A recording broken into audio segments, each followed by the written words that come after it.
Eh bien, vous allez bien ce matin?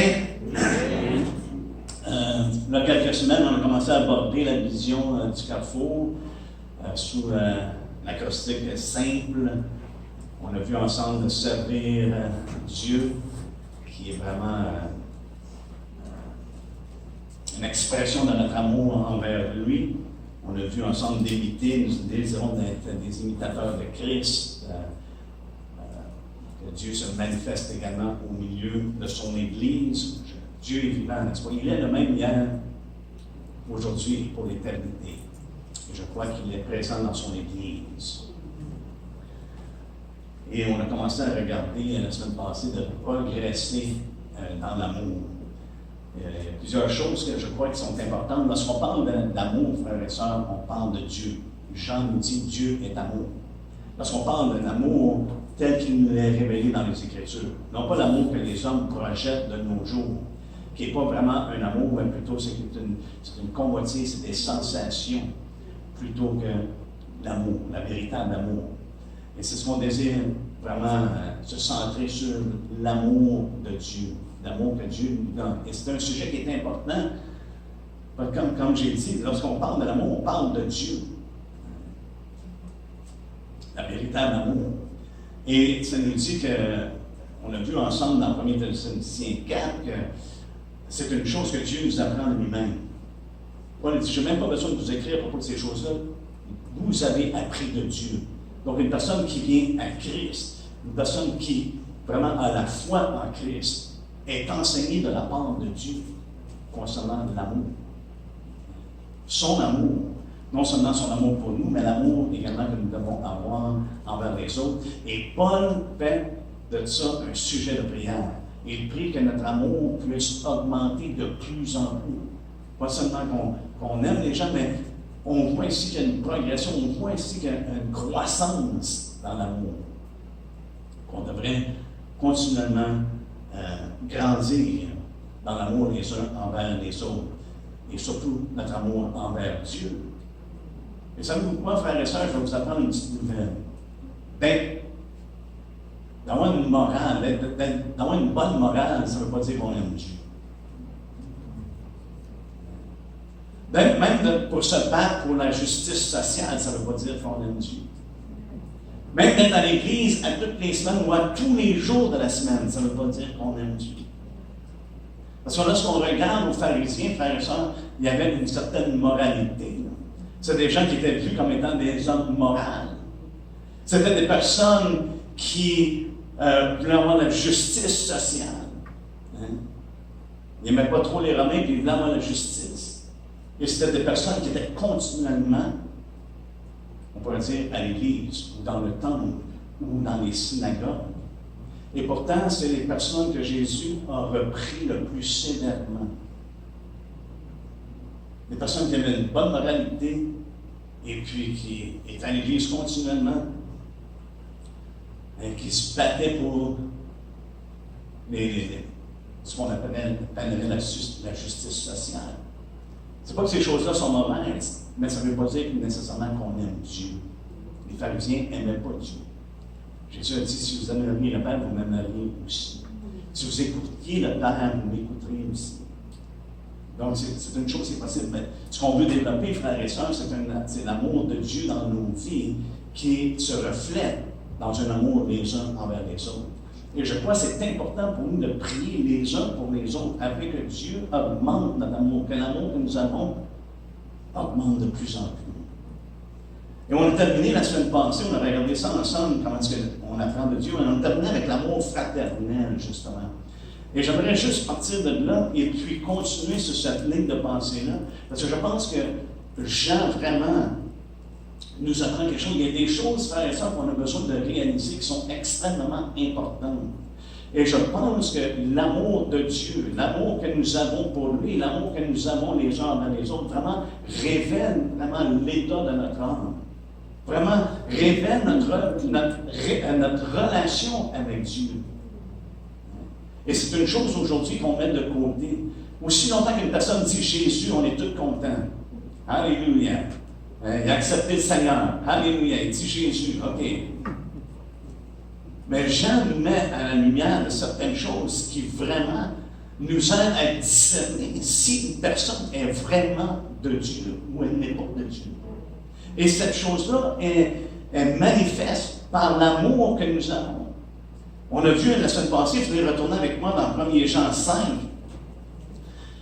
Au verset 1, ça nous dit « Quiconque croit que Jésus est le Christ est né de Dieu.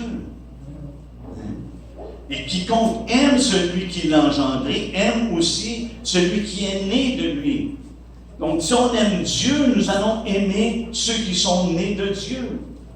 Ça veut dire qu'on va aimer ceux qui croient en Jésus-Christ. Et il nous dit ici, au verset 2, « Nous connaissons que nous aimons les enfants de Dieu lorsque nous aimons Dieu et que nous pratiquons ses commandements. » Et j'avais mentionné, on n'a pas tourné dans le passage, mais si vous êtes avec moi dans Romains 13, j'avais mentionné que vraiment,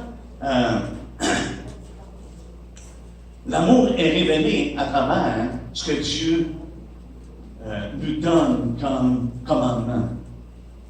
C'est comme si cet amour-là est connu ou est manifesté à travers la loi, les commandements que Dieu nous a donnés. La loi n'est pas là pour qu'on soit sauvé. Ça n'a jamais été le but de la loi. Le but de la loi a été pour nous démontrer qu'est-ce que l'amour en est. Et dans cet amour-là, la loi, comme un précurseur, nous amène à Christ, parce que c'est là qu'on voit vraiment la réalité, la révélation de l'amour de Dieu pour nous, au point qu'il était prêt de donner sa vie pour nous. Dans Romains 13, ça nous dit au verset 8, « Ne donnez rien à personne, si ce n'est de vous aimer les uns les autres, car celui qui aime les autres a accompli la loi. » Donc, la loi nous révèle vraiment l'amour. Qu'est-ce que l'amour? L'amour envers Dieu. On n'aura pas d'autre Dieu à moi. On ne se fera pas d'image. Et comment est-ce qu'on agit les uns envers les autres? En effet, au verset 9, les commandements, tu ne commettras point d'adultère, c'est de démontrer de l'amour envers ton frère, envers ta soeur. Tu ne tueras point, tu ne déroberas point, tu ne combattras point, et ce qu'il peut encore y avoir se résume dans cette parole, tu aimeras ton prochain comme toi-même. L'amour ne fait point de mal au prochain. L'amour est donc l'accomplissement de la loi. Et la loi, frères et sœurs, elle nous a été donnée pour nous montrer qu'est-ce qui est bien et qu'est-ce qui est mal. Le contraire de la loi est mal. Et l'amour ne fait point de mal au prochain. L'amour est l'accomplissement de la loi. Donc, on n'accomplit pas la loi en essayant d'être rigide, de dire, il faut que je fasse toutes ces choses-là. Mais à cause que nous avons l'amour de Dieu qui est répandu par l'Esprit dans nos vies, dans nos cœurs, il est certain qu'on ne marchera pas à l'encontre de la loi. Mais on ne cherche pas à être justifié par la loi. Mais ici, dans 1 Jean 5, ça nous dit « Car l'amour de Dieu consiste à garder ses commandements. » Une personne qui est remplie de l'Esprit de Dieu, une personne dont l'Esprit répand cet amour-là dans leur cœur, frères et sœurs, ne cherchons pas à se justifier, à aller à l'encontre de la loi. On cherche à se justifier par la loi, mais également on ne cherche pas des excuses pour vivre à l'encontre de la loi. Au contraire, nous voulons aimer Dieu et s'aimer les uns les autres. Et on veut que ça augmente. Et puis on voit c'est comme si la loi nous donne des paramètres. Comment est-ce que l'amour est manifesté? Autant envers Dieu, autant envers les uns les autres. Vous êtes d'accord avec moi, si je tue quelqu'un, ça ne démontre pas d'aimer l'amour. Ou si je mens une personne continuellement, si je suis malhonnête, ça ne démontre pas l'amour. La loi nous enseigne, justement, et nous donne, justement, des lignes de conduite par lesquelles on réalise, OK, l'amour de Dieu se manifeste de cette manière-là, à travers ma vie. Mais il y a des choses également qui manifestent l'amour de Dieu. Dans les Écritures, Je crois que c'est extrêmement concret. Hein?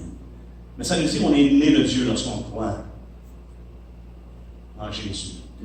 Donc, on a une nouvelle famille. Savez-vous quoi? Vous êtes ma famille. Vous êtes même plus ma famille que ma famille naturelle. Hein? Il y a eu un changement, une transformation. Maintenant, j'ai une nouvelle famille. Vous avez une nouvelle famille. Hein? Et cet amour-là doit se communiquer en tant que famille de Dieu. Et c'est pour ça que Jésus lui-même dit, si quelqu'un aime son père, sa mère plus que moi, il n'est pas digne de moi. On voit ici le transfert, n'est-ce pas? On est passé, on a été transporté dans un autre royaume complètement.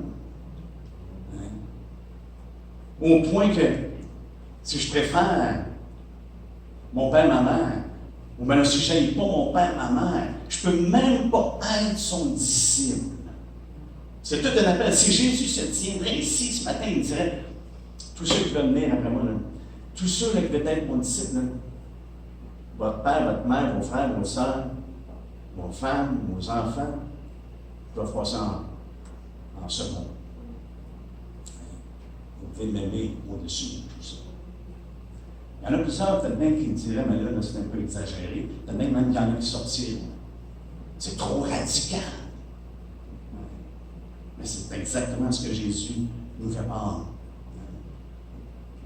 Et c'est intéressant que lorsque Jésus, après avoir été ressuscité, lorsqu'il est en train de vaincre du poisson, les disciples le voient, oh, ok, c'est Jésus là. Et ils aillent le voir. Et ce que le Seigneur demande à Pierre, quelle est la question qu'il a posée à 3 reprises? Est-ce que tu m'aimes? Non. Est-ce que tu m'aimes plus que... Même parmi nous, frères et sœurs, notre amour ne peut pas être envers les autres au-delà de l'amour que nous avons pour Jésus. Mais en même temps, on ne peut pas aimer comme Dieu veut qu'on aime sans l'aimer lui premièrement. Sans nous livrer à lui, comme on a vu la semaine passée dans Éphésiens 5. Hein? Jésus nous a donné l'exemple, il s'est livré premièrement à Dieu en sacrifice. Tant aussi longtemps que nous ne nous livrons pas à Dieu en sacrifice. Lorsqu'on le fait, ça veut dire qu'on va adorer Dieu en premier. Et lorsqu'on le fait, frère, on va être en mesure et être équipé de s'aimer les uns les autres, comme Dieu veut qu'on aime. Une chose extrêmement importante. Dans l'épître de Jean, c'est probablement l'évangile et les lettres que vraiment j'aime beaucoup. À part de toutes les autres que j'aime aussi. Là. Mais Jean ici veut vraiment, à travers son épître, il met l'emphase. Il met vraiment l'emphase sur la vérité et l'amour. Vraiment, qu'est-ce que l'amour, le véritable amour? C'est une des emphases qu'il met. La semaine passée, on a regardé également, mais je veux juste souligner une couple de choses dans 1 Jean 4. Et dans pratiquement chaque chapitre de cet épître-là, Jean fait référence. C'est comme si il bâtit de plus en plus par rapport à l'amour. Il réaffirme continuellement notre relation avec Dieu va être reconnaissable par l'amour que nous avons. Ça nous dit au verset 7, bien-aimés, aimons-nous les uns les autres, car l'amour est de Dieu, et quiconque aime est né de Dieu et connaît Dieu. Voyez-vous le discernement qu'on peut avoir, frères et sœurs? Donc, une personne qui n'aime pas, on peut dire, bon, il y a un problème. Et on va voir ça ensemble, juste un petit peu plus loin. Ça manifeste qu'on connaît Dieu, qu'on est né de Dieu. Ça nous dit au verset 9, l'amour de Dieu a été manifesté envers nous en ce que Dieu a envoyé son Fils unique dans le monde afin que nous vivions par lui. Et cet amour consiste non point dans ce que nous avons aimé Dieu, mais dans ce qu'il nous a aimés et envoyé son Fils comme victime expiatoire pour nos péchés. On l'aime parce qu'il nous a premièrement aimés. On l'aime pourquoi? Parce qu'il a envoyé son Fils qui est mort pour nous afin qu'on puisse avoir une communion avec lui. Notre réponse à l'amour que Dieu a pour nous, c'est l'amour que nous avons maintenant pour lui. Au verset 11, ça nous dit, bien-aimés, si Dieu nous a ainsi aimés, nous devons aussi nous aimer les uns les autres. L'exemple que Jean nous donne, frères et sœurs, ce n'est pas comment est-ce que Joe ou Anne ou Gertrude aiment. C'est comment est-ce que Dieu nous a aimés. Donc là, des fois, lorsqu'on pense que, ah, mais là, je suis tanné, il y a des choses qui se passent, je suis tanné d'aimer. OK? Il faut regarder l'exemple de Dieu. Si Dieu nous a tant aimés, nous aussi, nous devons nous aimer les uns les autres. Verset 12, personne n'a jamais vu Dieu, et si nous nous aimons les uns les autres, Dieu demeure en nous. Alléluia. Et son amour est parfait en nous. Nous connaissons que nous demeurons en lui et qu'il demeure en nous parce qu'il nous a donné de son esprit, et nous avons vu et nous attestons que le Père a envoyé le Fils comme sauveur du monde. Celui qui déclarera publiquement que Jésus est le Fils de Dieu demeure en lui et lui en Dieu. Et nous avons connu l'amour de Dieu que Dieu a pour nous et nous avons cru. Dieu est amour et celui qui demeure dans l'amour demeure en Dieu et Dieu demeure en lui. Jean ici vraiment nous fait voir à quel point l'amour est important. Et qu'on ne devrait pas avoir honte de parler de l'amour de Dieu. Parce que lorsqu'on parle véritablement de l'amour de Dieu, on parle de Dieu lui-même. Et c'est manifesté dans cet amour-là.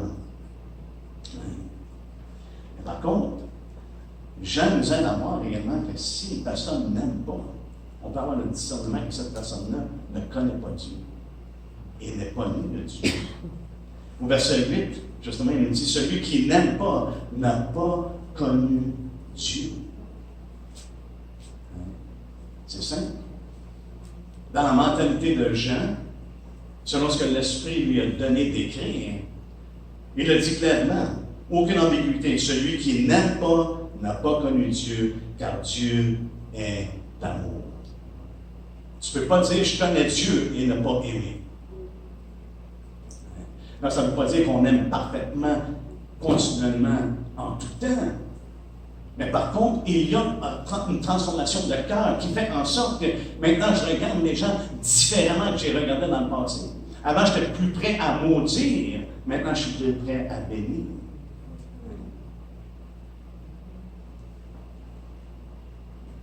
On le sait que l'amour de Dieu, qu'est-ce que ça a l'air? C'est qu'il a donné, il s'est donné lui-même. N'est-ce pas? Et Jean, lorsqu'il parle de ces choses-là, il avait déjà mentionné que quelqu'un qui n'aime pas est dans les ténèbres. Dans 1 Jean 2, 9, ça nous dit, celui qui prétend être dans la lumière et qui est son frère est encore dans les ténèbres. Celui qui aime son frère demeure dans la lumière et aucune occasion de chute n'est en lui. Mais celui qui est son frère est dans les ténèbres, il marche dans les ténèbres et il ne sait où il va parce que les ténèbres ont aveuglé ses yeux. Mais il y a des personnes qui peuvent prétendre de marcher dans la lumière ou d'être dans la lumière. Mais on peut les reconnaître. On peut reconnaître. Si au lieu de l'amour, c'est de la haine, il y a un problème. Et souvent, ça va sortir de la bouche, n'est-ce pas? Parce qu'une personne parle, on peut reconnaître que c'est de l'amour, mais non vraiment, c'est la haine, c'est pas nécessairement le. Mais vraiment, si une personne n'a pas des bonnes intentions envers les personnes à qui elle fait référence.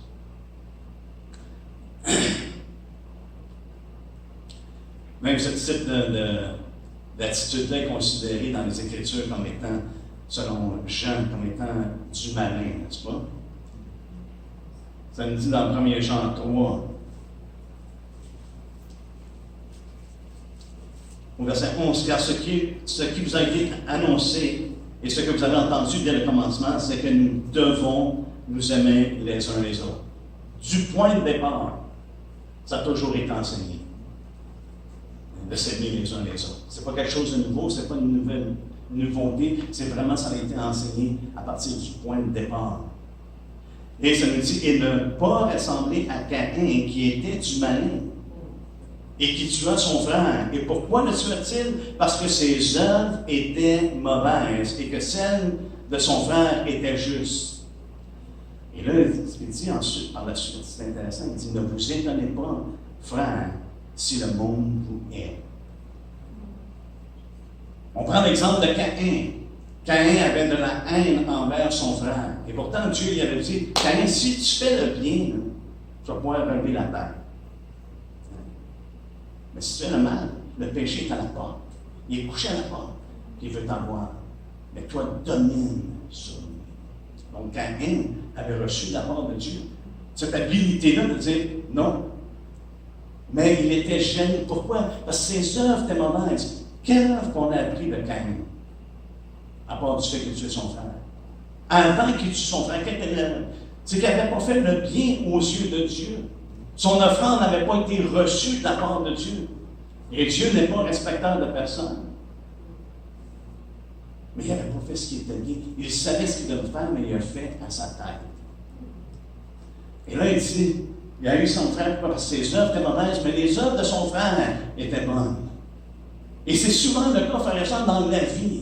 Lorsqu'on fait ce qui est bien devant Dieu et devant les hommes, ceux qui font le mal, souvent, le perçoivent d'une manière horrifique. Ça les insulte. Ça cause en eux d'avoir de l'amertume, de la haine envers les personnes. Et c'est pour ça qu'il dit, ne vous étonnez pas si le monde vous haït. Pourquoi? Parce que vous marchez d'une manière qui est dans la lumière, dans ce qui est bien, dans ce qui est bon, dans ce qui est juste. Mais le monde, eux, marchent hostiles à Dieu. Fait que soyez pas surpris qu'ils vous haïssent dans la même manière que Caïn faisait le mal et a haï son frère au point de le tuer. Et qu'est-ce qui va arriver dans la vie? Qui a opposé le plus? Les apôtres. Ce sont ceux qui marchaient selon le conseil, on pourrait dire, le conseil de l'ennemi. Qui marchaient selon le mal. Leurs œuvres étaient mal. Les pharisiens haïssaient Jésus. Pourquoi? Parce que leurs œuvres étaient mal, parce qu'ils n'étaient pas en Dieu. Ils faisaient leurs propres affaires. Ils étaient bien religieux, il y avait une certaine moralité. Ils étaient fidèles dans leur engagement. Mais Jésus dit, vous avez vos traditions et vous reniez la parole de Dieu. En faveur de vos traditions. Et c'est pour ça qu'il l'insiste à ce point-là. Continuellement, on lit dans les Écritures qu'il cherchait un moyen de quoi? De le tuer. De le mettre à mort. Il marchait dans le même esprit que Caïn. Que la parole de Dieu nous dit qu'il était du malin. Pourquoi qu'il était du malin? Parce que Dieu l'avait dit, ah, toi, tu vas être du malin. Non, parce qu'il marchait dans les voies du malin. C'est pour ça qu'il était du malin. Il a pris ses voies, il a marché dans ses voies, plutôt que de marcher dans les voies de Dieu. Mais c'est une chose que Jean continuellement nous fait part. Lorsqu'on marche, soit dans la lumière ou dans les ténèbres, dans l'amour ou dans la haine. Au point de départ de son épître, au verset 6 du premier chapitre, il dit, si nous disons que nous sommes en communion avec lui et que nous marchions dans les ténèbres, nous mentons et nous ne pratiquons pas la vérité. Pour Jean, c'était très clair. Si on dit qu'on aime Dieu, mais qu'on marche dans les ténèbres, comme dans le monde, qu'on hait, il y a un problème. Et le problème, ce n'est pas Dieu. Le problème, c'est la personne humaine. Elle se ment, elle prétend. Elle se ment elle-même. Et elle ne pratique pas la vérité. Au chapitre 4, on retourne au chapitre 4, au verset 20, ça nous dit, si quelqu'un dit « J'aime Dieu » et qu'il haïsse son frère, c'est dur à comprendre que c'est une possibilité. Mais Jean ici met ça très clairement. Voyez-vous, vous avez un discernement. Si quelqu'un dit « J'aime Dieu » et qu'il haïsse son frère, c'est un menteur. Car celui qui n'aime pas son frère, qu'il voit, comment peut-il aimer Dieu qu'il ne voit pas? Et nous avons de lui ce commandement, que celui qui aime Dieu aime aussi son frère. Un menteur. C'est intéressant, le mot qui est utilisé pour menteur dans ce passage-là, c'est quelqu'un qui casse la foi, qui ne marche plus selon la foi. Un homme faux et infidèle.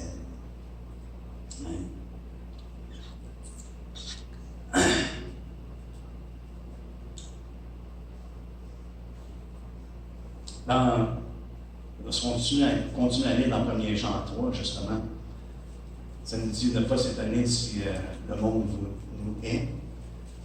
Ça nous dit que nous savons que nous sommes passés de la mort à la vie parce que nous aimons les frères. Oh. Comment est-ce que je sais que je suis passé de la mort à la vie? Parce que j'aime les frères. Celui qui n'aime pas demeure dans la mort. Il demeure sous le joug de la mort. Quiconque est son frère est un meurtrier, et vous savez qu'aucun meurtrier n'a la vie éternelle demeurant en lui. Nous avons connu l'amour en ce qu'il a donné sa vie pour nous. Nous aussi, nous devons donner notre vie pour les frères. Frères et sœurs, je n'ai pas besoin de prêcher, on a juste besoin de lire la parole de Dieu. Et je m'aperçois que, wow, Seigneur, est-ce qu'on a appris de toi? Est-ce qu'on apprend de toi? Lorsqu'on lit la parole de Dieu, est-ce qu'on dit ça s'adresse à moi? C'est ce que Dieu désire, c'est ce que Dieu veut, c'est ce qu'il nous enseigne, et c'est ce qu'on a besoin d'apprendre. Nous avons connu l'amour. Amen. Comment est-ce qu'il a donné sa vie pour nous? Nous aussi, nous devons donner notre vie pour les frères. Si quelqu'un possède les biens du monde et que, voyant son frère dans le besoin, il lui ferme ses entrailles, comment l'amour de Dieu demeure-t-il en lui? C'est pas possible que l'amour de Dieu demeure dans une personne et qu'elle ferme ses entrailles. Et c'est pas quelque chose de nouveau, frères et sœurs. Ce qu'on voit là, on le voit dans les Écritures, on le voit dans l'Ancien Testament, avec moi dans Zacharie.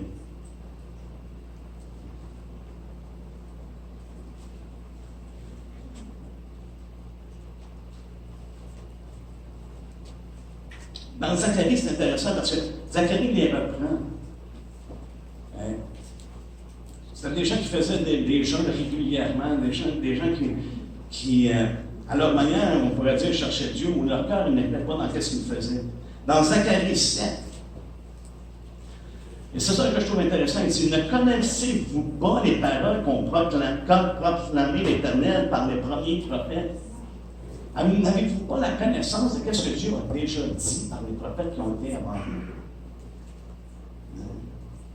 Lorsque Jérusalem était habitée et tranquille avec ses villes alentours et que le Midi et la plaine étaient habités, la parole de l'Éternel fut adressée à Zacharie en ces mots. Ainsi parlait l'Éternel des armées. Là, le Seigneur est en train de dire à Zacharie, voici ce que j'ai dit dans le passé, que ce peuple-là n'a pas compris, qui n'ont pas entendu, qui n'ont pas porté attention. Ainsi parlait l'Éternel des armées, rendez véritablement la justice et ayez les uns pour les autres de la bonté et de la miséricorde. Voyez-vous, ici, il définit vraiment ce que la parole de Dieu nous dit de s'aimer les uns les autres. Ayez de la bonté et de la miséricorde. C'est quelque chose qui est extrêmement concret, n'est-ce pas? Est-ce que Jésus n'a pas dit la même chose? Hein? Il nous a dit d'aimer qui? Nos ennemis. Imaginez-vous, mais ce n'est pas juste entre nous autres. Entre nous autres, vous êtes des personnes que j'aime beaucoup. Vous êtes des bonnes personnes. Dieu vous a transformés. Il a fait de quoi de bon? Même, je dirais, très bon, comme à la création. Quand il fait l'homme, il dit, c'est quelque chose de très bon. Maintenant, dans la nouvelle naissance, Dieu fait quelque chose de très bon. Mais le Seigneur nous dit d'aimer nos ennemis. Tu l'as avec moi dans Luc 6.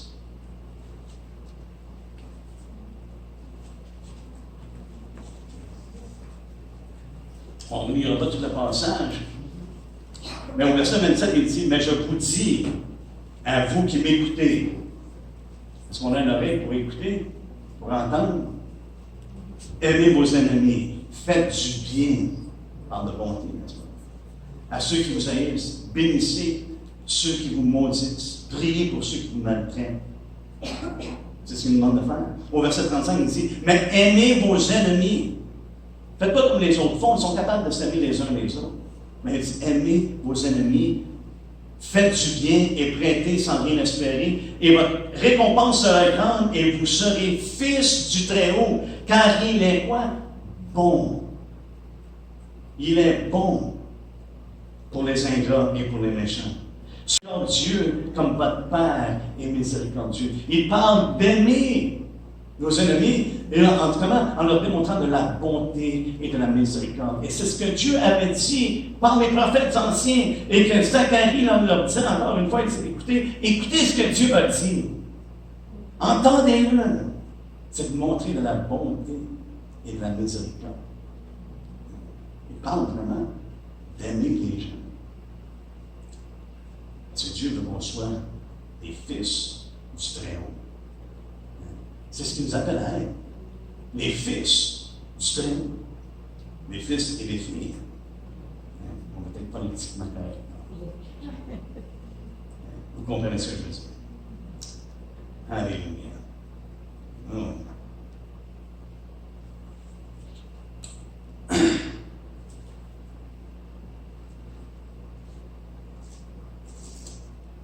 Retournons dans 1er Jean.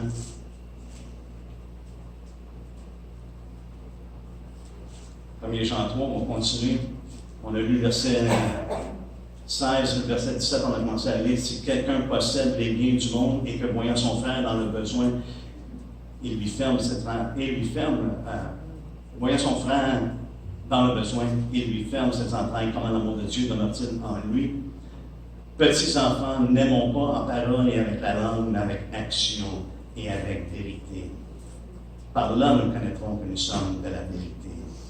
Et nous rassurerons nos cœurs devant lui. On voit ici l'amour que Dieu veut qu'on ait, c'est réciproque. Mais c'est quelque chose de concret, en action et en vérité. Il y a des choses qui démontrent l'amour de Dieu. La vérité, je crois, définit vraiment l'amour de Dieu, n'est-ce pas? Et on le retrouve au sein de la loi. Dieu nous aide à comprendre c'est quoi l'amour. Et non seulement on est appelé à partager, à véhiculer cet amour-là à travers nos actions et la vérité, mais également on est appelé à se provoquer les uns les autres dans l'amour. De s'inciter, de s'exciter à l'amour. C'est ce que l'auteur d'Hébreux nous dit. De nous exciter à l'amour. Et je crois que c'est là l'importance, à travers les différents dons, à travers ce que Dieu, la façon que Dieu opère, qu'on puisse s'encourager les uns les autres, à s'aimer les uns les autres. Et en passant, le but de n'importe quel don que Dieu nous donne, c'est l'amour. C'est de manifester l'amour de Dieu. Pourquoi? C'est pour édifier le corps de Christ. Et c'est ce que l'amour fait. On doit justement provoquer cet amour-là les uns chez les autres, et non pas se provoquer à l'envie, mais plutôt de s'aimer les uns les autres. Et ça nous dit également de s'inciter aux bonnes œuvres. On va accélérer un petit peu. L'amour doit être également, je crois, un amour qui est vrai, un amour qui est véritable, authentique. Et dans 1 Corinthiens 13, c'est probablement la meilleure place pour voir vraiment ce que Paul décrit. Parce qu'on voit que Paul, Jean, Pierre ont tous écrit à propos de l'amour.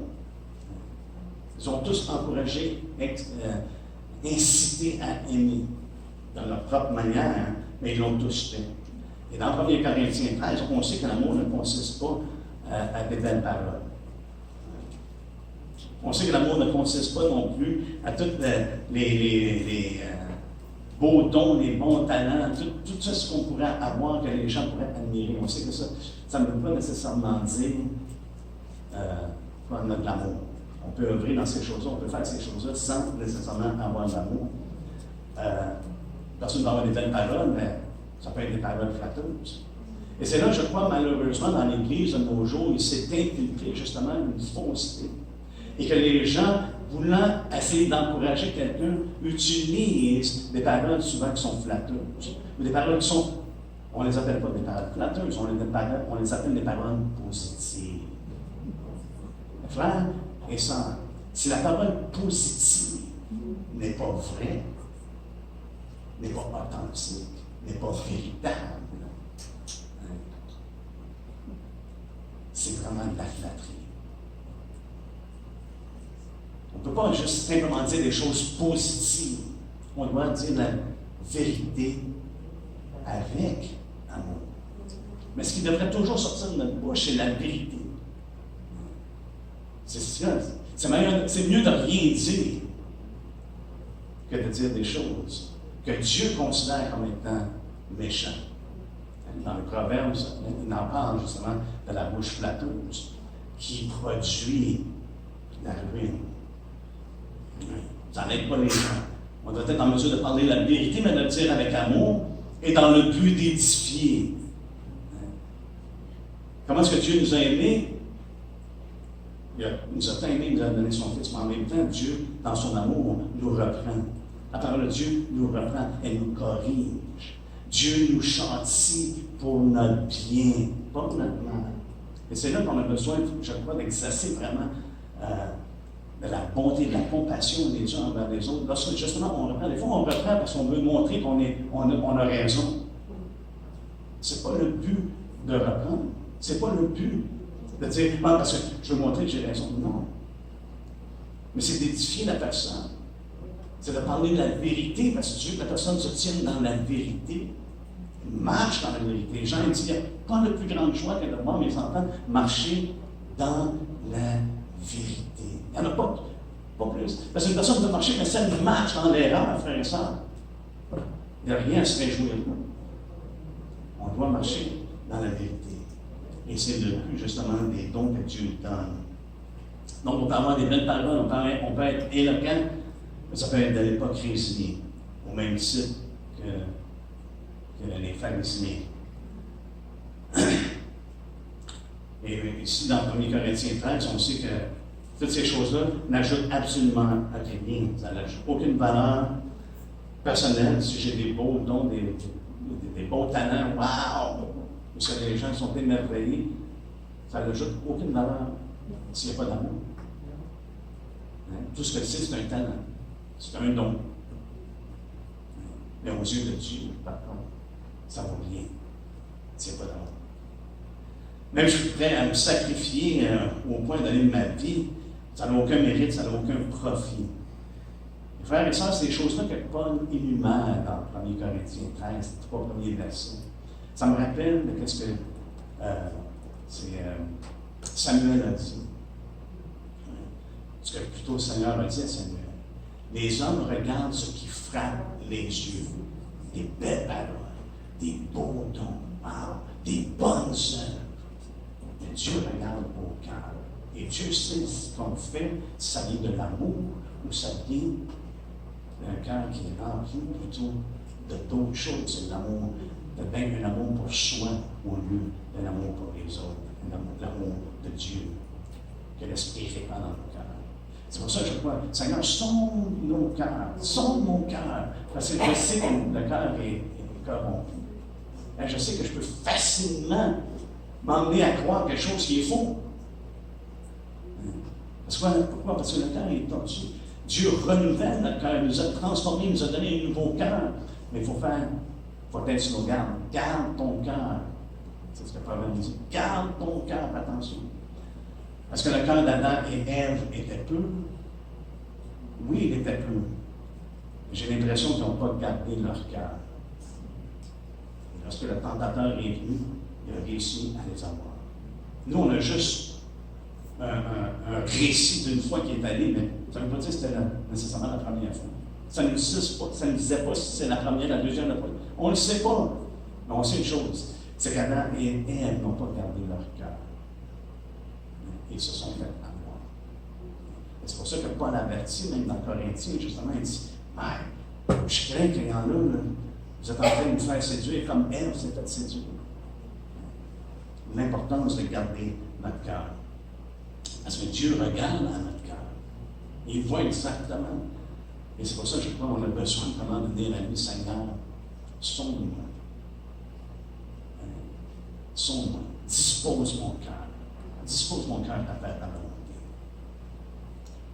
Dans 1 Corinthiens 13, je sais ça fait un petit peu de temps qu'on a commencé, mais patientez avec moi. Dans 1 Corinthiens 13, justement, à partir du verset 4, on voit la description de l'amour. Comment est-ce que Paul ici montre l'excellence du caractère de l'amour. L'amour, verset 4, est patient.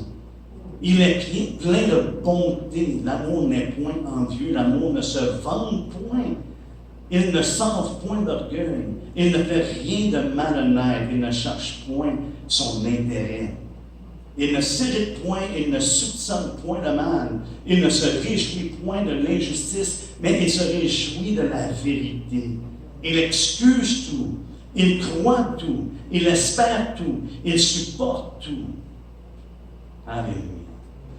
Mais je ressens tout le temps le besoin de clarifier une chose de ce que je lis de ce passage. Lorsque Paul dit que l'amour croit tout, il ne dit pas qu'on est une gang d'imbéciles, qu'on croit tout ce qu'il nous est dit. L'amour croit tout lorsque c'est basé sur la vérité. L'amour croit tout ce que Dieu dit. Mais je ne crois pas ce que des menteurs disent. Et on en a de plus en plus de nos jours. Une chose est certaine dans les Écritures. Une personne qui est menteur va vivre et va manifester la corruption. C'est immanquable. On n'a pas le temps de regarder à ça, mais c'est vraiment ce qu'on voit dans les Écritures. Si on voit l'excellence de caractère, mais on voit ici que l'amour, frère et soeur, c'est quelque chose qu'on progresse, qu'on grandit dans l'amour de plus en plus. Plus Dieu nous transforme. Et c'est là qu'on a besoin de Seigneur, fais ce changement dans moi. Que je sois prêt, moi aussi, à mourir pour les autres. Parce que c'est le critère qu'il nous donne. Ce n'est pas une idée de Michel, c'est le critère qu'il nous est dit dans les Écritures. Comme Christ a donné sa vie, c'est le même critère pour nous qu'on soit prêt à donner notre vie pour les autres. Wow. Frère, ça, je pense qu'on est rendu à un point qu'on va probablement voir ces choses-là. Là où nous en sommes. Pourquoi? Parce qu'on a un monde qui est de plus en plus hostile. Le monde a toujours été hostile à Dieu. Mais on a un monde qui s'en est de plus en plus hostile, je crois, parce qu'ils nous sont comme dans le temps de Noé. Et Noé, on sait que c'était rempli de violence, c'était rempli de corruption. Est-ce qu'on voit la corruption de nos jours? Je pense qu'on n'a pas besoin de beaucoup de discernement. Et on voit également la violence. La violence en ce qui est droit, en ce qui est juste. On ne parle pas simplement de violence physique, mais on parle de violence envers la parole de Dieu. Et c'est pour ça qu'on veut l'éliminer de plus en plus. C'est pour ça qu'on parle à l'encontre de la parole de Dieu, qu'on fait des lois qui sont complètement à l'encontre de Dieu. L'amour croit tout, excuse tout, croit tout, elle espère tout, elle supporte tout. Et c'est toujours à la lumière de la parole de Dieu. C'est toujours à la lumière de ce que Dieu nous révèle. On va supporter le mal que les gens nous font par amour. Comme Jésus l'a dit, si quelqu'un te frappe sur une joue, qu'est-ce que tu fais? Tu lui donnes ta loge. Non, c'est pas ça qu'il dit. Tu tournes ta joue. Hein? Je sais que notre réaction, même si on est né de nouveau, des fois, ce qui nous vient en tête, c'est pas toujours ce qui est peu. Mais c'est ce qu'on fait avec ce qui vient en tête. C'est là la grande différence. Parce que l'ennemi a souffleté Paul d'une manière assez spéciale. Mais également, il vient nous souffleter des fois des pensées. Il y a des choses qui nous viennent en tête. Je l'ai dit à mes reprises. Tu ne peux pas empêcher l'oiseau de voler, mais tu peux l'empêcher de faire un nid sur ta tête. Il y a des pensées qui viennent, oh, non, ça ne veut rien sans l'aboutissement. On veut méditer sur ce qui est bon. Mais on voit que l'amour progresse. Et Paul donne, dans le restant des versets, à partir du verset 8, ça dit l'amour ne périt jamais. Les prophéties seront abolies, les langues cesseront, la connaissance sera abolie. Et après ça, il donne l'exemple qu'il était un enfant, il raisonnait comme un enfant, Il dit, lorsque je suis devenu un homme, j'ai fait disparaître ce qui était de l'enfant. Et on voit ici que Paul fait référence que l'amour, c'est comme un homme, une personne. On prend de la maturité. De plus en plus, on prend de la maturité. Plus qu'on grandit dans le Seigneur, plus notre amour devrait être mature. Plus à la ressemblance de Dieu et non pas à celle des hommes. Il dit au verset 12, aujourd'hui nous voyons au moyen de miroir d'une manière obscure, mais alors nous verrons face à face. Aujourd'hui je connais en partie, mais alors je connaîtrai comme j'ai été connu. Maintenant donc, ces trois choses demeurent: la foi, l'espérance, l'amour. Mais la plus grande de ces choses, c'est l'amour. Pourquoi? Parce que l'amour, c'est comme couvre. Elle enseigne. C'est comme cette relation-là qui fait en sorte que ça fonctionne. Ça nous dit que la foi est agissante comment? Par l'amour. Nous avons une espérance qui est fondée sur Christ et l'amour qu'il nous a démontré en lui. Je pense que c'est important, ça nous dit ici que l'amour vraiment demeure et elle excelle toute autre vertu, on pourrait dire. Donc, on va terminer avec ça. On a besoin de se concentrer sur ce qui compte au-dessus de Dieu. N'importe quelle autre chose qu'on fait, frère et sœur, que ce soit merveilleux aux yeux des hommes, s'il n'y a pas d'amour, Dieu. Pourquoi? Parce qu'il connaît mon cœur. Il voit nos cœurs. Et c'est pour ça que je crois qu'on a besoin de lui demander: sonde mon cœur, je ne veux pas avoir de rien qui vienne nuire à ma relation avec toi. On doit avoir justement un amour qui est vraiment non seulement constant, mais qui est ardent. Je vous ai dit que Paul, Jean et Pierre ont parlé de ces choses-là couramment. Couramment parler de l'amour. Pierre nous dit dans 1 Pierre 4:8, il dit avant tout. Là, il est à la fin des temps. Il dit ça au verset 7, il dit la fin de toutes choses est proche. Il dit avant tout. Ayez les uns pour les autres un ardent amour, car l'amour couvre une multitude de péchés. Qui sait qu'on a besoin d'amour? Dieu sait qu'on a besoin d'amour. Et le fait qu'on a besoin d'amour, parce qu'on sait qu'on est des êtres humains et des fois on fait des choses qui ne sont pas correctes. Même à notre insu, des fois on ne s'en aperçoit même pas. On peut s'en apercevoir plus tard, dire j'ai vraiment fait ça, j'ai vraiment dit ça. C'est des péchés involontaires, mais c'est quand même des péchés. Mais l'amour couvre une multitude de péchés. Des fois, on fait des choses, frères et sœurs, il y a quelqu'un qui est offensé, qu'on ne s'en rend même pas compte. Mais la personne offensée, si elle est remplie de l'amour de Dieu, vous savez quoi? Elle va pardonner. Même s'il n'y a même pas de manque de pardon là-bas. Okay. Comme Jésus a fait à la croix, pardonne-leur, ils ne savent pas ce qu'ils font. Tu sais, des fois, les gens ne réalisent pas ce qu'ils font. Pierre a parlé justement d'avoir de l'amour, un ardent amour, pas simplement de l'amour, mais un ardent amour. Dans 1 Pierre, justement, verset 22, premier chapitre, dit: ayant purifié vos âmes en obéissant à la vérité, pour avoir un amour. Lorsqu'on obéit à la vérité, on va avoir un amour fraternel, sincère. Aimez-vous ardemment les uns les autres de tout votre cœur. Parce que vous avez été régénérés. Alléluia. Et je vais juste vous lire une couple de versets en terminant. Pour la deuxième fois, la troisième fois. Mais là, c'est vrai. Dans 1 Thessaloniciens 3:12, ça nous dit que le Seigneur fasse croire, là je lis la Bible français courant, fasse croire de plus en plus l'amour que vous avez les uns pour les autres et envers tous les humains, ou envers tous, le mot c'est bon, à l'exemple de l'amour que nous avons pour vous. C'est l'exemple qu'on a. De ceux qui ont marché avant nous, et dont le Seigneur s'est servi d'eux, ils nous ont donné un exemple d'amour. C'est pour ça que Paul nous encourage en Romains 12:9, ça dit que l'amour soit sans hypocrisie. Autrement dit, que l'amour soit sincère, que l'amour soit non déguisé, non feint. Là, il parle que ce ne soit pas simplement d'apparence. On peut paraître d'aimer les gens. Est-ce qu'on aime vraiment? Et c'est ce qui fait la différence entre le vrai et le faux. Et ça, Dieu le sait. Mais ce matin, c'est pas pour mettre en anglais, on dit temper, mais plutôt de nous encourager, frères et sœurs, de s'examiner du point du Seigneur. Mon but, c'est d'être comme toi. Je veux t'imiter.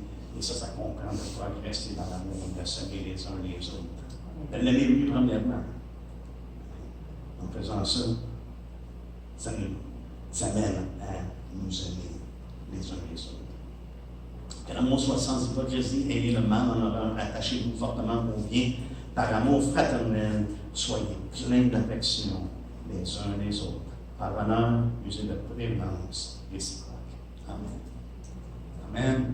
Donc, notre but, c'est non seulement on veut servir Dieu parce qu'on aime Dieu, on veut imiter Christ, il nous a donné l'exemple ultime en se donnant lui-même. Notre désir, c'est la manifeste présence de Dieu parmi nous. Et si Dieu est parmi nous, nous demeurons en lui parce qu'on demeure dans l'amour. Dieu demeure réellement en nous. Donc, mon exhortation ce matin et la vision que, pour ma part, c'est le plus important, c'est qu'on progresse dans l'amour les uns pour les autres. Dans l'amour pour Dieu, mais dans l'amour les uns pour les autres. C'est quelque chose de vraiment pratique, simple, dans lequel on doit marcher. Et ce n'est pas simplement nos idées, mais c'est ce que Dieu nous fait part. Amen. Merci de votre patience à travers la grande chaleur qu'il fait aujourd'hui.